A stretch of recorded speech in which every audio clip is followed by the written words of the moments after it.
At what point in time in the 1930s did the Jews who could decide to leave what was to become Nazi Germany? What was it they saw as a trigger point to leave their homes, maybe other family members, their friends and their own people? And yet many Jews didn't see it, or they just couldn't afford it. Hello, I'm Mike Bain from Christian Voice New Zealand. And my reasons for asking is, why do we hear in 2024 many Jewish families do have a bag packed at their front doors, ready to beat a quick escape? It's because the Jewish people today, having learned the lesson from almost a century ago, are seeing the signs of hatred and hostility growing towards them today.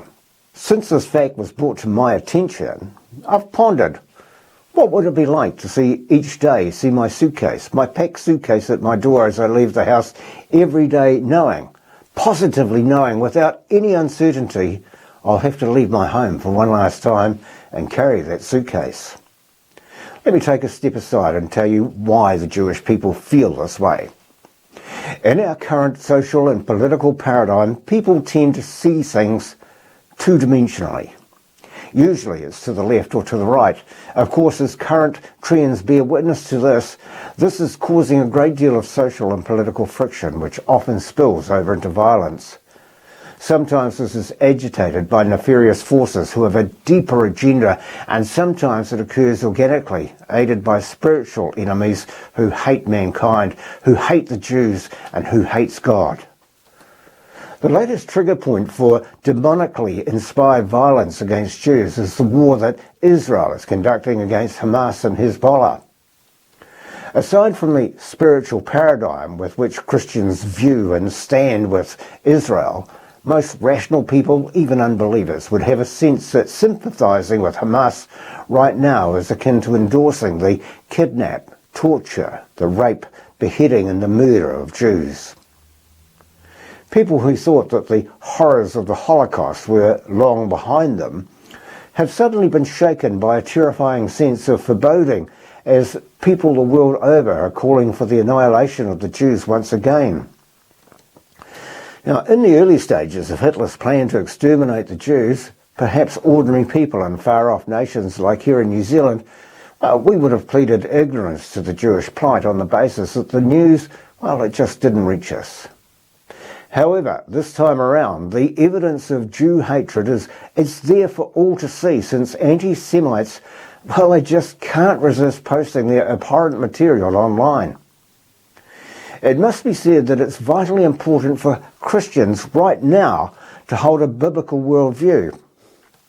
In short, this means that the believer clings tightly to the very scriptures that offer practical and spiritual wisdom that enables us to consider everything we encounter in the world from a godly perspective. For all people, believers or unbelievers, when they're faced with a problem or challenge, our worldview becomes the source and the foundation on which we make our actions or our response.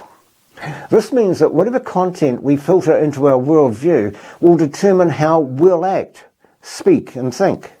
Therefore, it's probably of little surprise that the most vulgar displays of anti-Semitism have been found amongst our young people, because many left-leaning schools and universities of this era are indoctrinating their students with politically progressive and unbiblical ideas. The fundamental reasons behind this is that students are taught what to think rather than how to think. In the lead up to the COVID pandemic, when we, Christian Voice, were in the public halls and churches around this country, we talked about the New Zealand school curriculum and what it was. So let me just quote what I was saying back then. Back then we were saying the curriculum is a state-controlled education system grooming our children to believe what the state wants them to believe. And that hasn't changed. Right from preschool through to university, our children's minds are being controlled by the education systems of this country. For decades, we've watched on as many have attempted to rewrite history into their narrative, and as they do so, they fail or water down the lessons that were there for the world to understand and learn from. You know, there's a tyranny in higher education that is gravely harming this nation, as our young minds are taught that the only paradigm with which they view the world is the oppressor and the oppressed class. Instead of addressing cultural and racial prejudice, they're achieving the opposite by inflaming culture and race wars by offering, or should that be submitting them to the course of ethnic studies and social justice that aims to teach students to challenge and criticise power, oppression, capitalism, white supremacy, imperialism and colonialism. You know, I mentioned earlier the two-dimensional paradigms in which we've fitted our society into left or right. Don't be fooled to think that the changes being made in education have been about education. They're the exact opposite. They're about incitement to take action, to disrupt and dismantle fundamental social and political institutions. Education institutions, they're no longer focused on raising socially adjusted, educated people. New education standards and related benchmarks, they're focused on installing a seed within people that leads to hostility against any who belong to the oppressor class. When I was young, we often played war games. You know, the premise was simple. There were the good guys and there were the bad guys. And just like those pretend war games in our youth, it would appear that many are viewing the world through a similar and unalterable paradigm. Good guys, and who are the oppressed, and the bad guys, who are the oppressors. That's why, despite the horrors of the Hamas terrorist attack on Israel, many refuse to see Israel as oppressed.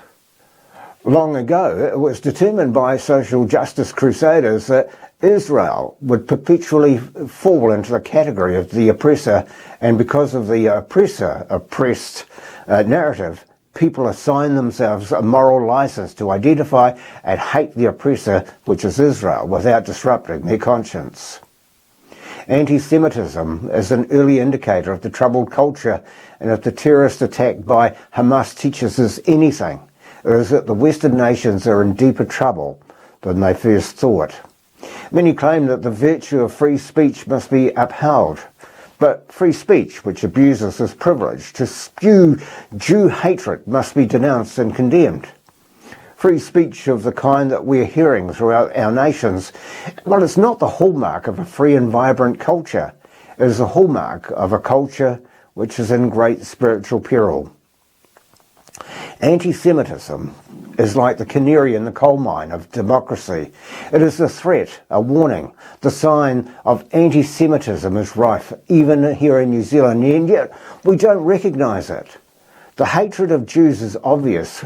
And just look at our politicians, led by the Greens, Chloe Swarbrick, to the crowds of pro-Palestinian mobs, all shouting slogans like, "From the river to the seas, Palestine will be free." And what is it that they want to be free of? They want to be free of the Jews.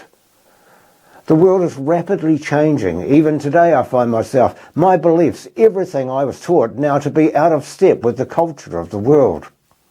I take some of the blame for that, as should every one of my generation, which has ignored the march of the left into our institutions. And we've allowed them to exhort their leftist ideals and teach our children that only they matter.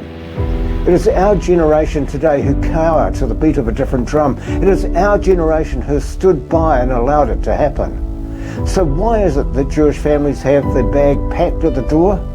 They've learnt the lessons from Nazi Germany. But we have not.